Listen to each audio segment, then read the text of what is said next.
4 महीने तक किसान पड़े रहे, धूप में, सर्दी में, बरसात में, कोई सुविधा नहीं थी, सड़कों पे पड़े थे और प्रधानमंत्री का घर 10 किलोमीटर दूर था। कोई उनसे बात करने नहीं आया। 750 किसान मर गए। कुतिया भी मरती है तो दिल्ली से शोक संदेश जाता है, लेकिन उनके लिए किसी ने कुछ नहीं कहा। तो मेरे से नहीं रहा गया, मैं अपना इस्तीफा जेब में रख के और प्रधानमंत्री से मिलने चला गया और मैंने उनसे कहा कि साहब ये बैठे हैं, इनसे आप बात कर लो, इस किस्से को किसी खूबसूरती से किसी तरह निपटा दो।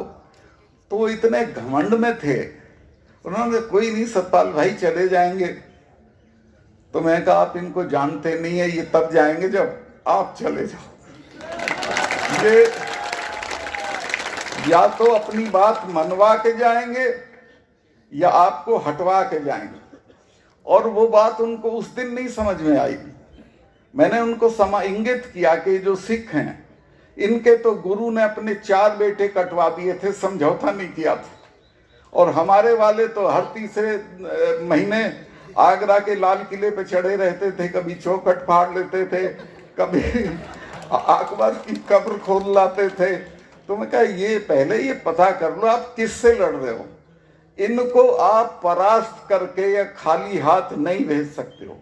तो बात उनकी समझ में आई, देर से आई, तो उन्होंने फिर माफी मांगी और 3 कानून वापस लिए जिनको वो गीता का उपदेश समझ रहे थे। तो मैंने लड़कों से कहा कि बेशर्मो, तुम तो रोटी ही बनाना नहीं जानते, ये मुक्केबाजी का भी मेडल यही लाएंगी, कुश्ती का भी यही लाएंगी और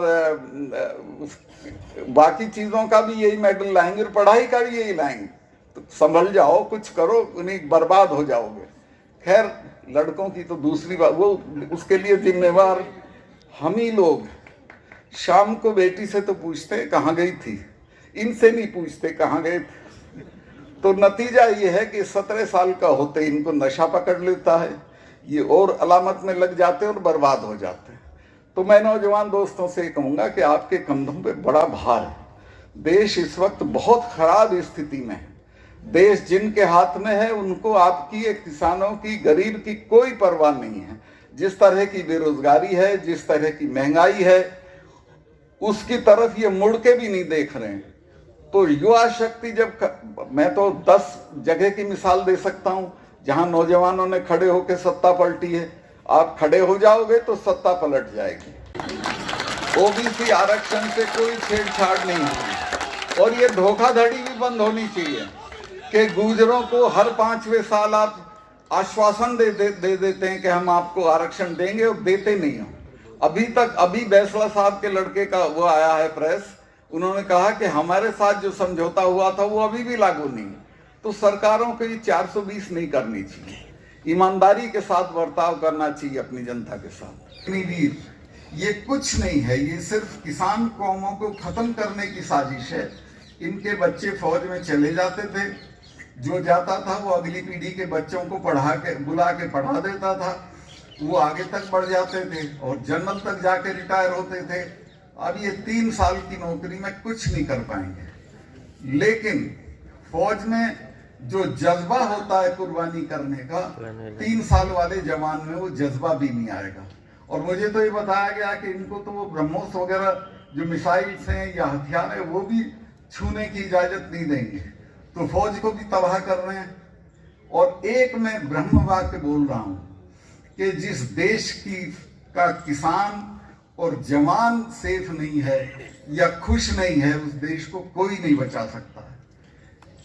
मोदी जी को ये समझ लेना चाहिए कि पावर तो आती जाती रहती है। किसी दिन इंदिरा जी हटती हैं, उनको लोग कहते थे नहीं हटेंगे, आप भी हट जाओगे, लेकिन आप इतना मत बिगाड़ के जाओ कि जो सुधारा ना जा सके। ये जो फौज है, कम से कम हमारे यहाँ 2-3 चीजें ही बची हुई है। जुडिशरी बची हुई है, जुडिशरी में अभी अच्छे जज हैं, फौज बची हुई है, उसको भी तुम खराब कर दोगे तो बाकी तो खराब कर ही रखा है। तो इसको कम से कम मेहरबानी करके रोके रखो। और इस पे कोई लड़ाई होगी तो जब भी आप सड़क पे बैठे हुए होगे तो मैं आपको मिलूंगा। NSP नंबर 1, MSP सबसे जो इसमें सरकार बेईमानी कर रही है। उन्होंने कहा था कि एमएसपी देंगे, लेकिन अभी तक नहीं दी। एक कमेटी बना दी है, उसका चेयरमैन उस आदमी को बनाया जिसने ये कानून ड्राफ्ट किए थे एंटी फार्म।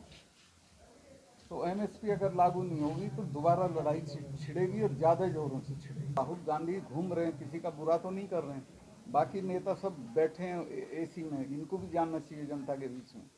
तो ये समझते हैं कि हम आखिर में इसको हिंदू मुस्लिम कर देंगे और हम जीत जाएंगे। अब की ऐसा नहीं होगा। मैं आपको आश्वस्त करता हूँ कि इस बार का पार्लियामेंट का चुनाव डिफरेंट होगा। आज से पहले राजस्थान यूनिवर्सिटी में क्लास नहीं लगती थी, क्लास लगनी चाहिए। आज ज़्यादातर क्लासें लग रही है। शिक्षक अच्छी शिक्षा दें, स्टूडेंट्स की यहाँ हॉस्टल की सुविधा ज़्यादा से ज़्यादा मिले, ताकि किसान और गांव ढाणियों से जो स्टूडेंट आते हैं उनको पढ़ने लिखने में कोई समस्या नहीं हो। धूम्रपान में पहले भी युवाओं को बताता रहा हूँ कि नशे से दूर रहना है, और अच्छी शिक्षा तभी ले पाएंगे, अच्छा कार्य तभी कर पाएंगे जब अपन ऊर्जावान रहेंगे। नशा कमजोर बनाता है, परेशान करता है, दुखी करता है। विश्वविद्यालय के अंदर निषेध होगा ये।